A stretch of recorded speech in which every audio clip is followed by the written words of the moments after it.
If Volkanovski slips here, he may never get back. Chael Sonnen isn't just hyping a fight, he's sending a warning. In a recent podcast, Chael Sonnen took a deeper look at the UFC 314 main event between Alexander Volkanovski and Diego Lopez, and his opening words cut straight to the heart of this unexpected booking. It is a very interesting match for a lot of reasons. First off, how did we get here? I mean, not for nothing, how did somebody named Diego Lopez, which has an interesting haircut and a pretty good fan base, he's never cut an interview, and I largely don't think he speaks the language, but in today's world, that does make things a little more difficult. He's been pushed into this spot and he got propelled and nobody's complaining. Sonnen points out how quickly Lopez has risen, despite lacking the traditional media footprint fighters are usually expected to have. Yet not a single featherweight on the roster is questioning Lopez a spot, which says a lot about the respect he's earned through action, not talk. Not a fellow 145-pounder has said one single word about Lopez getting this spot, almost like they expected he should have it, but his opponent, on the other hand,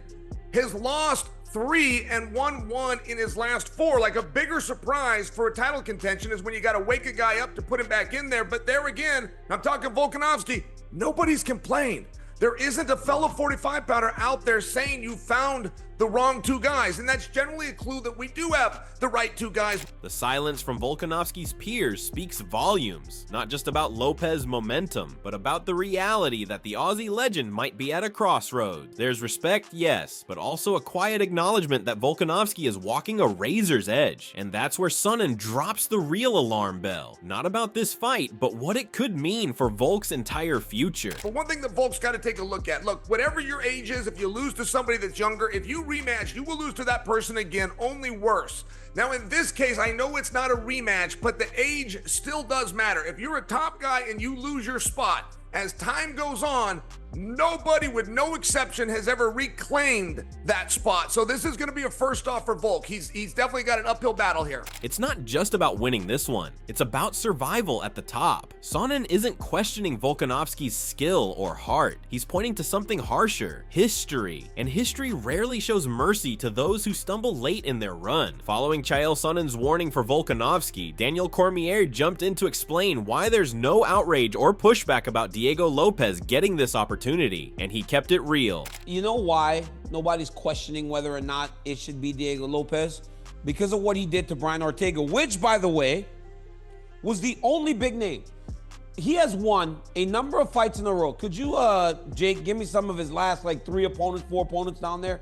But when you look at Diego Lopez, the way he beat Brian Ortega at Noche UFC, the biggest name he had ever fought on the biggest stage that he'd ever competed on, made people go, if this guy's not fighting for the belt next, he needs to be very close. Cormier puts the spotlight on Lopez's recent run, especially his performance against Ortega. While Lopez may not have a long resume of marquee wins, that one high-profile, high-pressure showing said more than a padded record ever could. Cormier also pivoted to the other half of this matchup, as in laid out a subtle but critical concern for Volkanovski: wear and tear. Experience is a very interesting deal, because while the experience can be a massive advantage, all that experience, Chael, means that you've been in the octagon for more rounds with the toughest guys over and over and over again. And experience then becomes a bit of a negative, right? Because you're not the fresh fighter. This wasn't a knock on Volk's ability. It was a reality check. The same battles that built his legacy might now be the weight that slows him down. In contrast, Lopez comes in fresh, hungry, and still ascending. If Volkanovski's advantage used to be experience, Cormier suggests that advantage may be fading or even flipping on him. Volkanovski, the former long-reigning featherweight champion, is stepping back into the cage just over 6 months after a devastating KO loss to Ilia Topuria, a loss that not only cost him the title but raised doubts about whether he's still at his peak. His opponent, Diego Lopez, is on the rise. He's hungry, explosive, and relatively fresh in terms of fight mileage. Chael Sonnen opened the conversation with a blunt assessment of how experience in MMA doesn't always age well. Yeah, experience is not helpful in this sport. I mean, I think I could take any other sport in the world, and if I tell you, okay, this kid's done it for 5 years, and this kid's only done it for 5 weeks, you're probably going to believe the one that's done it for 5 years is going to get the edge. It could be a game of basketball, it could be a game of soccer, but in this sport specifically, you don't get better the more that you do it. Volkanovski has been through some of the most grueling matchups of the last 5 years, from 5-round wars with Max Holloway to back-to-back bouts against Islam Makhachev. He's faced the best across 2 divisions, and while those battles built his legacy, Sonnen warns they may have also taken something away. You leave a little piece of yourself out there. You've only got so much grit, so many bullets in the chamber. You keep firing them and you never know when that gun's gonna be dry. Volkanovski is 35 years old with a high fight IQ and elite preparation, but he's also absorbed damage in recent outings. The fight with Makhachev ended with a head kick KO. The Topuria fight was another decisive finish. Sonnen's concern isn't about Volk's skills. It's about what's left in the tank and how suddenly that fuel can run out. While much of the attention has focused on Volkanovski's recovery and the age gap with Lopez being 29, Sonnen zeroed in on a tactical factor that could make this matchup particularly risky. And I don't suggest that Volk is there. Like, Volk still has the eye of the tiger. The problem that Volk has is, as complete as he is and as highly ranked as he is for pound, for how dynamic that he could be compared to other guys on the roster, he still only fights one way. Like, I don't think that Lopez has to worry that Volk's going to come out, take him down, smother him, and keep him there, or even try to submit him. He's going to stand up in some fashion and bang with him. And generally when those guys, when those strikers lose a step and it's just ever so slight, that's what lends to the problem. And if anybody will oblige, stand there and trade shots, it's going to be Lopez. And Lopez, being younger and being a little bit fresher, he's also a little bit faster. And that combination is a recipe for disaster. Volkanovski's style, calculated pressure, high volume striking, elite feints has worked at the highest level, but Sonnen points out that he rarely surprises opponents with dramatic changes in game plan. Lopez, on the other hand, is dynamic and unorthodox. He's willing to trade and he's dangerous everywhere. If this fight becomes a pure striking battle, especially with Volkanovski just months removed from a KO, Lopez's speed and explosiveness could be a decisive factor. While Chael Sonnen raised concerns about the physical wear and stylistic risks Volkanovski faces against Diego Lopez, Daniel Cormier took a more psychological angle, pointing to why the Australian champion may be hitting the cage too often and too quickly. I believe that Alexander Volkanovski could be that guy. One of the biggest issues he had was that he kept fighting too soon.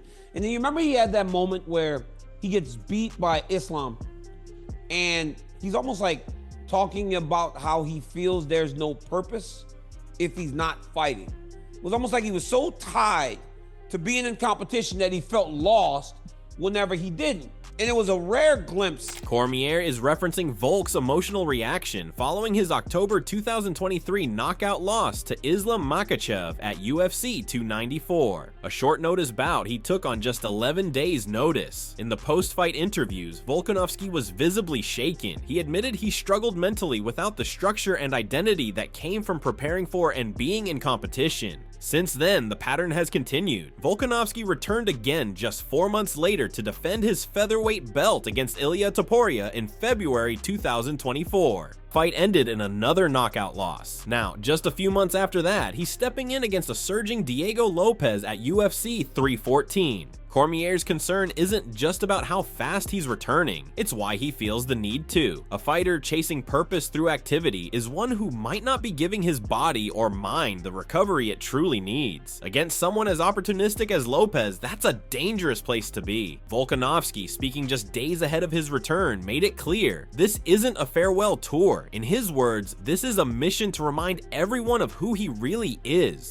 It was a short notice fight that I took. I wanted to take a high risk fight, high reward, right? And I was ready to take it on. And I thought I could get it done.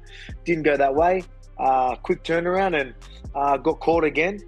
But I mean, a lot of people are going to look at that and be like, hey, he's done. And they have every right to think that. But I mean, for me, the guy that's turning up in the gym, seeing what I'm seeing in preparation, I know I'm not done. And, there's only one way to change everyone's opinion is go out there this weekend and remind everybody. This quote speaks volumes about Volk's self-awareness. He's not dismissing the noise. He understands why people are doubting him, but he's drawing a line between public perception and personal reality. Behind the scenes, in training, he believes the sharpness is still there, the hunger is still there, and most importantly, the belief is still intact. Now, he'll need to prove that to the world, against an opponent who's rising fast, with everything to gain and nothing to lose. On the other hand, when the UFC 314 main was announced, many fans expected Alexander Volkanovski's next fight to be a direct rematch with Ilia Topuria, the man who knocked him out and took the featherweight title earlier this year. Instead, with Topuria sidelined and the belt vacated, Volkanovski finds himself facing a very different challenge: Diego Lopes, a surging contender with nothing to lose and everything to prove.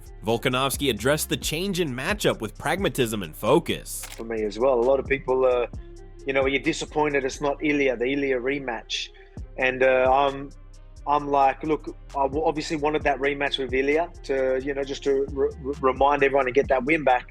But at least I still get to fight the new generation fighter. The game's evolved, they're saying. So I'm fighting a young, hungry guy who's on a bit of a tear, so I still got the next best thing for the vacant belt. This perspective reflects Volkanovski's understanding of what's at stake. A rematch with Topuria would have been a redemption arc, a chance to reclaim the belt from the man who beat him. But in facing Lopez, he's still standing at the gateway to gold. And he's doing so against a fighter many believe represents the future of the division. The narrative surrounding Volkanovski right now is dominated by questions about his age, his durability, and whether his best years are already behind him. But for Volk, the last 12 months haven't been about decline. They've been about preparation. I'm backing myself. I know I had the year off, but I was training the whole time, and camp's been great.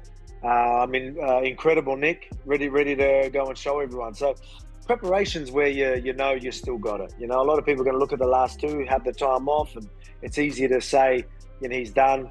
But I'm in the gym knowing I'm not done. He's drawing confidence not from past accolades, but from the quality of his current preparation. That's a fighter who believes in the process and who sees UFC 314 not as a final stand, but as the start of another run. The stakes for UFC 314 skyrocketed the moment UFC CEO Dana White made it official. Ilia Topuria is no longer the featherweight champion. Dana White stated, "Topuria has felt like he's done all he can in that division, and he feels like he's cemented his legacy and his body cannot make the weight anymore." White also explained, so Topuria will be moving up to 155 pounds and will be vacating the featherweight title. As soon as the first punch is thrown in, Volkanovski versus Lopez, the title is vacated.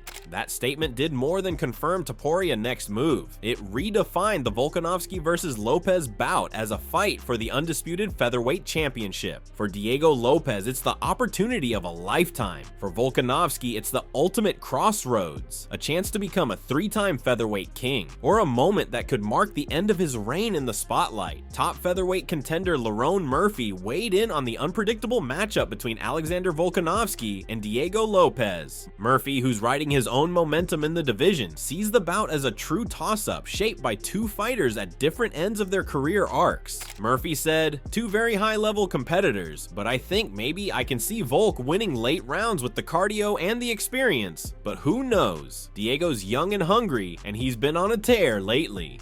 Murphy's perspective captures what makes this fight so compelling. Volkanovski, the battle-tested veteran with unmatched championship experience, versus Lopez, the surging finisher who's quickly becoming a fan favorite due to his aggressive style and recent high-profile wins. Volkanovski has gone the distance with elite names across multiple divisions and carries a deep gas tank into championship rounds. On the other hand, Lopez brings unpredictability, youth, and explosive finishing ability. Murphy's "who knows" isn't just a throwaway. It reflects the sentiment shared by many in the division. This fight is truly up in the air, and the outcome could reshape the featherweight landscape overnight. Lightweight contender Michael Chandler stirred the pot by claiming that his fight with Paddy Pimblett is the real draw for fans, dubbing it the people's main event. Statement immediately sparked backlash among hardcore fans and purists. On one side, you have a legitimate title fight between an all-time great in Volkanovski and a surging, unpredictable contender in Lopez. Chandler versus Pimblett may not carry divisional consequences, but it will drive pay-per-view numbers. UFC 314 carries weight far beyond a typical title fight. With Ilia Topuria vacating the belt, the featherweight division enters a new era. Volkanovski's recent losses and quick turnaround have raised concerns, while Lopez enters with momentum and far less wear. The matchup is high stakes, not just for the belt, but for the direction of the division itself. What do you think? Is UFC 314 the start of Volkanovski's return, or the moment the featherweight division officially moves on?